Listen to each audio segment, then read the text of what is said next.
प्रिय बच्चों, आज हम इंटरमीडिएट के छात्रों के लिए बोर्ड परीक्षा में आने वाला एक बड़ा ही महत्वपूर्ण टॉपिक मैक्सवेल का विद्युत चुंबकीय तरंग सिद्धांत, इसके बारे में आपको समझाएंगे।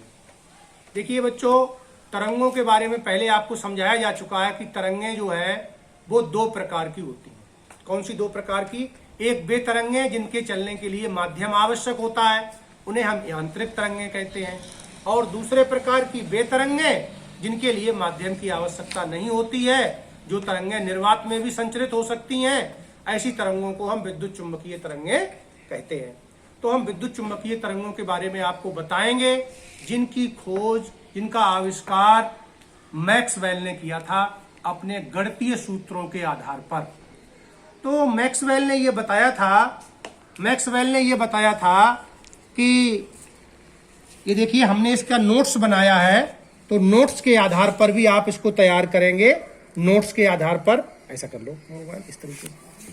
तो ये जो है मैक्सवेल का विद्युत चुंबकीय तरंग सिद्धांत, मैक्सवेल्स इलेक्ट्रोमैग्नेटिक थ्योरी। तो मैक्सवेल ने केवल गणितीय सूत्रों के आधार पर यह सिद्ध किया कि जब किसी वैद्युत परिपथ में प्रवाहित वैद्युत धारा बहुत उच्च आवृत्ति से बदलती है, जो धारा प्रवाहित हो रही है परिपथ में वो बदल रही है। कैसे? बहुत उच्च आवृत्ति से, हाई फ्रीक्वेंसी से, अर्थात परिपथ में उच्च आवृत्ति के दोलन होते हैं। अगर इस तरह की कंडीशन है कहीं पर, तो उस परिपथ से जो ऊर्जा है वो तरंगों के रूप में चारों ओर को संचरित होने लगती है। इन तरंगों को विद्युत चुंबकीय तरंगें कहते हैं। तो ये विद्युत चुंबकीय तरंगों की परिभाषा हो गई। आपसे पूछा जाएगा प्रश्न कि वैद्युत चुंबकीय तरंगें किसे कहते हैं, तो आप बता देंगे कि जब किसी वैद्युत परिपथ में प्रवाहित वैद्युत धारा बहुत उच्च आवृत्ति से बदलती है, अर्थात परिपथ में उच्च आवृत्ति के दोलन होते हैं, तो उस परिपथ से ऊर्जा जो चारों ओर को प्रसारित होती है वो तरंगों के रूप में प्रसारित होने लगती है। इन तरंगों को वैद्युत चुंबकीय तरंगें कहते हैं। अब देखिए, मैक्सवेल के अनुसार वैद्युत चुंबकीय तरंगों में जो वैद्युत क्षेत्र होता है ई वेक्टर, वो वाई अक्ष की तरफ लिया गया है, और चुंबकीय क्षेत्र बी वेक्टर जेड अक्ष की तरफ लिया गया है। यानी ये दोनों अक्षें परस्पर लंबवत है, और तरंग संचरण होती है वो एक्स अक्ष में होती है। तो ये तीनों जो है वैद्युत क्षेत्र और चुंबकीय क्षेत्र और तरंग संचरण की दिशा, ये परस्पर लंबवत होते हैं। तो तरंग संचरण की दिशा को हमने चित्र में एक्स अक्ष की दिशा में लिया गया है, और वैद्युत क्षेत्र के वेक्टर वाई अक्ष में है और इसके जेड अक्ष में है। तो अब आप क्या होता है, लंबवत तरंग संचरण की दिशा के भी समान आवृत्ति व विभिन्न आयामों से कंपन करते हैं। तरंग संचरण की दिशा के लंबवत, परस्पर लंबवत तथा तरंग संचरण की दिशा के भी लंबवत, समान आवृत्ति व विभिन्न आयामों से कंपन करते हैं। अब देखेंगे यहां पर एक चित्र भी इसका बनाया जाएगा। तो चित्र में पहले आपको ये इस तरीके से अक्षें दिखानी है, तीनों परस्पर लंबवत, और इनमें ये दिखाना है कि तरंग संचरित की दिशा कौन सी है, जो वैद्युत क्षेत्र की दिशा जो है, वैद्युत क्षेत्र के जो कंपन हो रहे हैं वो किस दिशा में हो रहे हैं, और चुंबकीय क्षेत्र की दिशा में हो रहे हैं। तो देखिए, यहां से हमने इसका चित्र बनाया तरंग संचरण का। तो ये वैद्युत क्षेत्र है आपका। तो वैद्युत क्षेत्र वाई अक्ष में ही हमेशा रहेगा। देखो, इधर के लिए प्लस का है, इधर के लिए माइनस का आ गया वाई अक्ष में ये, और चुंबकीय क्षेत्र हमेशा जेड अक्ष में रहेगा। ऐसे करके आप देखेंगे तो ये सभी वेक्टर जो है, ये चुंबकीय क्षेत्र और वैद्युत क्षेत्र के जो वेक्टर है, इनकी विशेषता आप देख रहे हैं कि सभी की आवृत्ति समान है, और सभी का समान समय पर आयाम भी समान है, यानी समान कला में है। ये कैसे है? समान आवृत्ति और समान कला में कंपन करते हैं। तो ये इसका फिगर भी आप बना देंगे, तो ये वैद्युत चुंबकीय का तरंग सिद्धांत कंप्लीट हो जाएगा आपका। ठीक है। अब इसके बाद आता है वैद्युत चुंबकीय तरंगों की विशेषताएं क्या क्या है।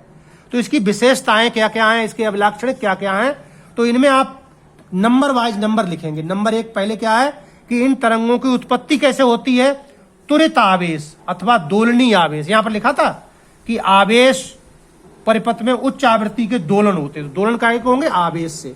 तो ये कब पैदा होंगी तरंगे? जब आवेश त्वरित गति करेगा या दोलनीय गति करेगा, तब ये तरंगें उत्पन्न होंगी, जो कि यहां पे लिखा गया है। दूसरा है, इन तरंगों में वैद्युत तथा चुंबकीय क्षेत्र परस्पर लंबवत दिशाओं में समान आवृत्ति से समान कला में कंपन करते हैं। यानी आवृत्ति समान होती है और इनकी कला भी समान होती है। कला का मतलब जानते हैं आप लोग? कला का अर्थ होता है कि जब कोई ऐसी राशि जो किसी क्षण स्थिति और दिशा का ज्ञान कराती है कि वो बिंदु कहां पर है और किस दिशा में कंपन कर रहा है। तो समान कला में कंपन करते हैं तथा ऊर्जा अर्थात तरंग का जो संचरण है वो इन दोनों क्षेत्रों के तल के लंबवत होता है। जैसे कि वैद्युत क्षेत्र है आपका वाई अक्ष के तल में और चुंबकीय क्षेत्र जेड अक्ष के तल में है, तो इन दोनों के लंबवत तल होगा एक्स अक्ष का, तो उसमें होगा संचरण। ये दोनों क्षेत्र तरंग संचरण की दिशा में समय के साथ आगे बढ़ते रहते हैं, आगे समय के साथ बढ़ते रहते हैं। अब अच्छा ये देखिए, ये जो पोर्शन हम लिखवा रहे हैं आपको, ये न्यूमेरिकल्स में काम आएगा कि ई वेक्टर व बी वेक्टर के तात्क्षणिक मान, किसी समय विशेष पर हम मान निकालेंगे तो उसके लिए एक समीकरण बनती है। इस समीकरण को आपने प्रगामी तरंग में पढ़ा होगा। तो ये ई वाई बराबर, ये ई वैद्युत क्षेत्र है और वाई माने वाई अक्ष की दिशा में, बराबर E0 साइन और ब्रैकेट में के x minus omega T. X दूरी है, टी समय है, के संचरण नियतांक है, ओमेगा कोणीय आवृत्ति है, E0 जो है वो वैद्युत क्षेत्र का शिखर मान यानी आयाम है। अब इसके बाद चुंबकीय क्षेत्र के लिए बी जेड बराबर बिल्कुल सेम टू सेम है, तो समान कला है, यहां पर दोनों की समान कला है। और B0 शिखर मान है चुंबकीय क्षेत्र का, और ये हो गया जहां E0 B0 क्रमशः वैद्युत क्षेत्र और चुंबकीय क्षेत्र के शिखर आयाम है। तथा K बराबर 2 पाई बटे लैम्डा, ये क्या है, ये वैद्युत चुंबकीय तरंग का संचरण नियतांक है या संचरण सदिश है।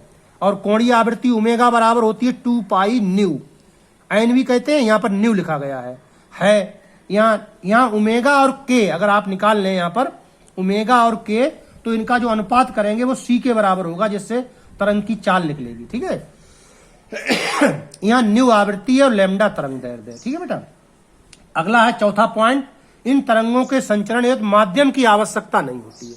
जैसे हमने बताया था शुरू में ही कि जो यांत्रिक तरंगें होती है उनके संचरण के लिए माध्यम की आवश्यकता होती है, जैसे ध्वनि तरंगें हैं। लेकिन ये विद्युत चुंबकीय तरंगें जैसे प्रकाश तरंगें हैं हमारी, तो ये माध्यम में भी चल सकती हैं और निर्वात में भी। तो इन तरंगों के संचरण के लिए माध्यम की आवश्यकता नहीं है, अर्थात ये तरंगें निर्वात में भी संचरित हो सकती है, निर्वात में भी चल जाएंगी। ठीक है बेटा, अगला है, इन तरंगों पर कोई आवेश नहीं होता है, ऊर्जा चलती है, ऊर्जा, ये ऊर्जा का दिखाया है ना, लेकिन आवेश नहीं है यहाँ पर। अतः इन पर वैद्युत एवं चुंबकीय क्षेत्रों का कोई प्रभाव नहीं पड़ता है। तो ये तरंगें अगर निकले हैं वैद्युत क्षेत्र में से, चुंबकीय क्षेत्र में से, तो उनका इन पर कोई प्रभाव नहीं पड़ेगा। जैसे आपने रेडियो एक्टिव किरणों में देखा होगा, जो गामा किरणें होती है, विद्युत चुंबकीय तरंगें हैं, उन पर वैद्युत और चुंबकीय क्षेत्र कोई प्रभाव नहीं पड़ता है। अच्छा बेटा, आगे छठा पॉइंट है कि तरंग संचरण के किसी बिंदु पर तरंग की वैद्युत तथा चुंबकीय क्षेत्रों की तीव्रताओं का अनुपात यानी E/B निर्वात में प्रकाश की चाल C के बराबर होता है। यह सूत्र भी सवालों में बहुत ज्यादा प्रयोग किया जाता है। E/B बराबर E0 बटे B0 बराबर C। इसको ऐसे भी लिख सकते हैं E/RMS बटे B/RMS। अब यहां पर E के 3 तरह से मान लिखे गए हैं। ये तात्क्षणिक मान हो गया, ये वर्ग माध्य मूल मान हो गया, ये शिखर मान हो गया। इन तीनों का मानों का जो अनुपात है वो हमेशा C के बराबर होगा, जहां C प्रकाश की चाल है, जिसे हम कहते हैं विद्युत चुंबकीय तरंगों की चाल है। तो ये टॉपिक आपका विद्युत चुंबकीय तरंगों का सिद्धांत और इसकी विशेषताओं वाला ये इस वीडियो में पूरा हो गया है।